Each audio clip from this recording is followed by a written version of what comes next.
Standard 6 Social Science Unit 1 Sources of History.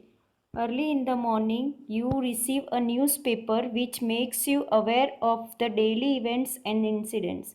After some time, these events become the past. We recall the date and time when the same type of incident happens. Photographs and detailed information given of the past events in the newspaper help us to know our history. जब हम सुबह सुबह newspaper पढ़ते हैं तो हमें daily events के बारे में पता चलता है। कुछ दिनों के बाद, कुछ टाइम के बाद ये सारे इवेंट्स पास्ट बन जाते हैं और फोटोग्राफ्स और ये सारी चीज़ों में से हमें पास्ट के जो इवेंट्स है उसके बारे में पता चलता है। उसके बाद हम उसकी हिस्ट्री के बारे में पता कर सकते हैं। In the above painting, you can see a stamp, an idol, a seal, utensils, vessels, and various other tools. We come to know history through such sources. It is necessary to have knowledge of the past and to know and understand the present situation. We know history of 1,000 years from old or ancient buildings, forts, temples, stepwells and other sites. अगर हमें present को अच्छी तरह से समझना है तो हमें पहले पास्ट को समझना चाहिए और पास्ट के बारे में जो इन्फॉर्मेशन है वो हमें पुराने बिल्डिंग्स, फोर्ट्स, टेम्पल्स, स्टेपवेल्स और दूसरी भी कुछ साइट्स है जहाँ से हमें पास्ट के बारे में पता चल सकता है। When collecting articles, photographs and picture of paintings, we gather historical information. You might even know some people who have a collection of old paintings, photographs, coins, stamps and written information. अगर हम कोई article, photograph और paintings का collection कर रहे हैं तो हमारे पास उसके बारे में हिस्टोरिकल इन्फॉर्मेशन भी होनी चाहिए। आप लोग शायद कुछ लोग ऐसे लोगों को भी जानते हो जिनके पास old paintings, photographs, coins, stamps and written information का कलेक्शन होता है। This treasure of information was passed on to us by earlier generation. ये खजाना हमें पुरानी जनरेशन से मिला है। In December 2000, most of the newspaper had published various articles with photographs on the incidents and events of the 20th century, which became famous as the Millennium Gallery.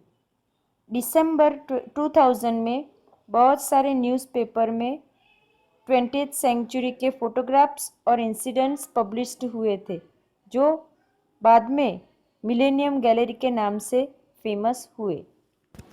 You are aware of the incidents and personalities of the 20th century from articles and photographs. Since our history is very ancient, we are always eager to know what people were eating and wearing in, how they lived and in what type of houses and the activities that were a part of their daily life.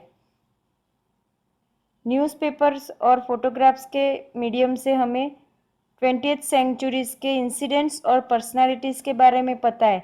जहाँ तक हम जानते हैं हम लोग always eager होते ये जानने के लिए कि हिस्ट्री के टाइम में लोग क्या खाते थे, क्या पहनते थे, किस टाइप के हाउसेस में रहते थे, क्या क्या उनकी बेसिक एक्टिविटीज़ थी, उनकी डेली लाइफ कैसी थी, ये सब। Now let us gather correct information from reliable sources. First is Tadpatras and Bhojpatra. We can know about the past through various sources. The Tadpatra and Bhojpatra manuscripts written mostly in the Pandu script are some of them. Bhojpatras are made from the skin of a tree named Bhoj. ताड़पत्रा और मनुपत्रा ज़्यादातर Pandu script में लिखे गए हैं। भोजपत्रा जो है उसको भोज नाम के ट्री की स्किन में से बनाया जाता था। ऑल्दो मोस्ट ऑफ द पांडु manuscript have been destroyed by insects, ज़्यादातर ये सारे पांडु मनुस्क्रिप्ट में जो लिखे गए ग्रंथ थे वो इंसेक्ट के थ्रू डिस्ट्रॉय किए गए। Some are still preserved in temples, vihars, libraries, and government museums. Using these sources, we get a lot of information about kings, administration, and public life in ancient time. इसमें से कुछ अभी भी temples, विहार और libraries में रखे हुए हैं.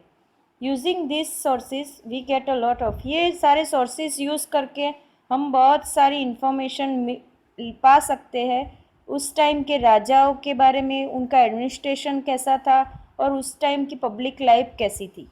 Second, records in stone inscription. In ancient times, main incidents like achievements of kings, writing of orders, and treaties with other states were carved on stone or metal plates. These metal plates and stones writing, known as inscription, exist even today and are preserved in archives such as the National Archives of Delhi. पुराने time पे जो main incidents होते थे, राजाओं के जो achievements होते थे, उनकी दूसरे स्टेट्स के साथ जो संधियाँ की जाती थी, उन सबको स्टोन या तो फिर मेटल की प्लेट्स पे कार्व्ड किया जाता था, जिसे इंस्क्रिप्शन कहते थे. और ये सारे इंस्क्रिप्शन आज भी नेशनल आर्काइव्स ऑफ दिल्ली में मौजूद है. Now third, vessels, ornaments and tools. During excavation, utensils, stone tools and ancient ornaments are found which help us to know the history of ancient times. ये जो पिक्चर है उसमें आप देख रहे हो कुछ टूल्स दिखाई देते हैं, कुछ यूटेंसिल्स है और उसमें पॉट का पिक्चर भी है. ये सारी चीज़ें हमें हिस्ट्री के बारे में इंफॉर्मेशन देती है. Just as archaeologists do, we too can know the history of ancient times from old coins, stone inscription, paintings and metal plates. Exhibition में से जो हमें चीज़ें मिलती है जैसे कि utensils, stones, tools and ancient ornaments,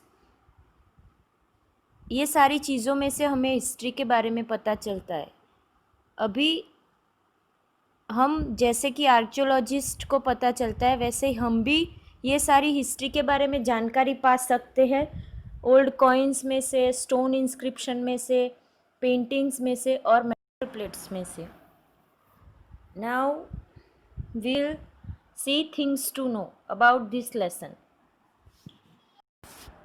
Dear students, now you have to write down these things to know in your notebook and exercise question answer also in your notebook. This is your homework.